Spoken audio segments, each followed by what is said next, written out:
covering Northern California. You're watching Action News Now, coverage you can count on. New developments. The Shasta County woman Sherri Papini, who faked her kidnapping, was back in court today for a child custody case. We'll tell you what happened in the courtroom.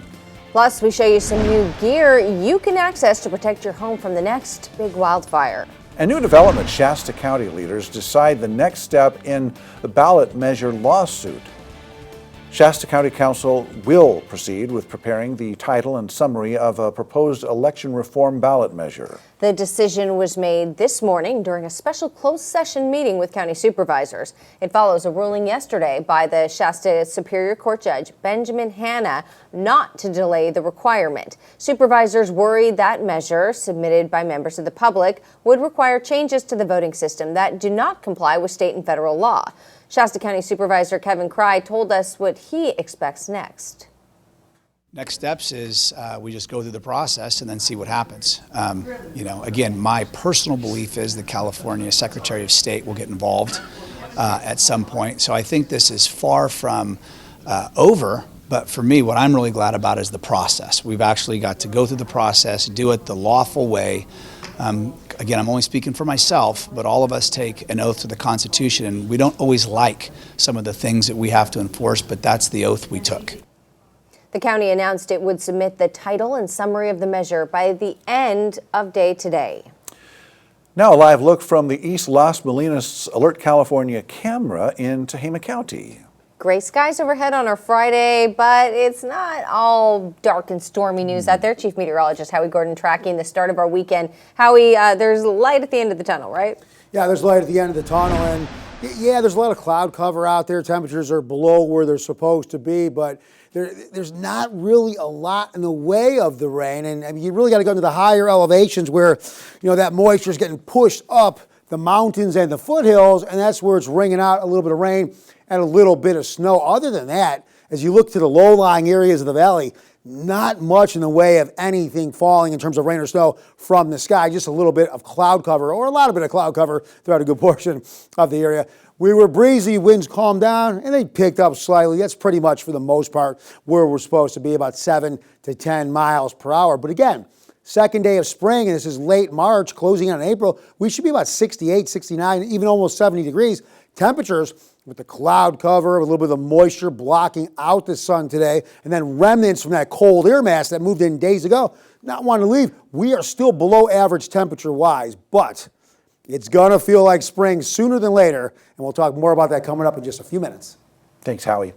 New developments. Sherri Papini, the Shasta County mom who faked her own kidnapping, faced a judge today in her child custody case, now about 3 years in. Our reporter tells us that the father, Keith Papini, the ex-husband, believes Sherri is unfit to have custody or even visitation of the two children. Keith's defense argues that she used a false psychological test. And our reporter says that Keith Papini took the stand today and was questioned if he has any proof that Sherri is not fit to have custody or visitation rights. Listen as our reporter Diego Moctezuma questioned Sherri outside of the courthouse. Do you have any thoughts to say about Keith? Any thoughts to say about Keith?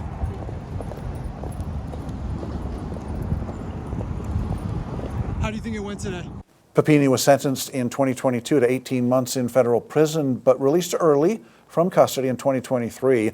Keith Papini said in interviews that he had custody of their two children.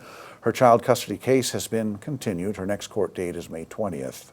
Some cool new tools were on display today in Cohasset in the Park Fire burn scar. Action News Now reporter Nathan Espandula shows us how this could help all of us cut risk the next time a fire breaks out. Getting the public out and getting people to see that this is the type of work that can be done and that we could do more of it if we change some policies. Today's event was organized in partnership by Bobcat Chico and equipment manufacturer Fecon. The event focused on demonstrating how Bobcat machinery can help in efforts of forest management and wildfire rehabilitation. The event consisted of live demonstrations in which attendees got to operate equipment and speeches on the importance of forest management. Mechanized forest management is extremely important for all this brush, all the dead material, and sometimes there's hesitancy for us to be able to get in areas with mechanized methods of doing forest treatment. In Richardson Springs, I'm Nathan Espindula for Action News Now. The park fire burned more than 429,000 acres last July and almost burnt down the historic Richardson Springs Hotel. Currently, that space is run by the Christian missionary group YWAM. The director told Action News Now that events like this one make the Richardson Springs community feel a lot safer, especially ahead of fire season. After 13 years on the job, Orland City Manager Pete Carr turned in his letter of resignation. He gave no reason for the decision.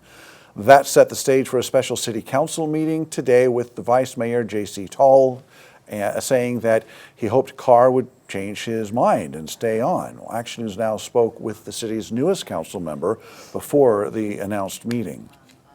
Any friction that you know of with the council that you're aware of?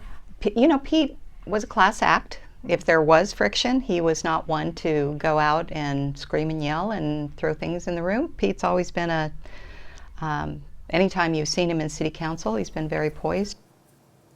Well, the council accepted Carr's resignation and will begin a search for a new city manager. Carr's last day on the job will be April 10th. New at 6, $1 billion is heading to storm resiliency and safety improvements across the state, and that includes our area. The California Transportation Commission says the money will head to highways, including bike lanes, sidewalks, and transit facilities. The CTC says that about $40 million is headed to Highway 99 in Tehama County near the Las Molinas Creek Bridge to improve drainage systems and safety. More is headed to sign projects in Shasta, Butte, Lassen, Modoc, Plumas, Siskiyou, Tehama, and Trinity counties. The CTC says that this project will upgrade curve warning signs, reducing the number of crashes. New at 6, a look at Lake Oroville from above as the DWR continues to release water from the reservoir, slowing from 15,000 cubic feet per second earlier in the week now to 12,500 CFS. The historic Bidwell Bar suspension bridge shows Lake Oroville at 84% capacity. The Department of Water Resources is letting out water to maintain flood protection for downstream communities. Water is being released through the Hyatt Power Plant for energy production and from the main spillway. Dozens of locals in our area continued their call for a meeting with District 1 Congressman Doug LaMalfa. The protest stems from recent actions by the Trump administration to cut the size of the federal government. Protesters told Action News Now they will rally there every Friday at his office in North Chico. LaMalfa told us last week he'll continue to be available to his constituents through telephone town halls, community events, and other in-person events. New at 6, it's match day across the nation. We show you new doctors heading to our area because of this. But first, and new at 6, a local state representative is calling for answers on why prices are sky high in the state's Medi-Cal program.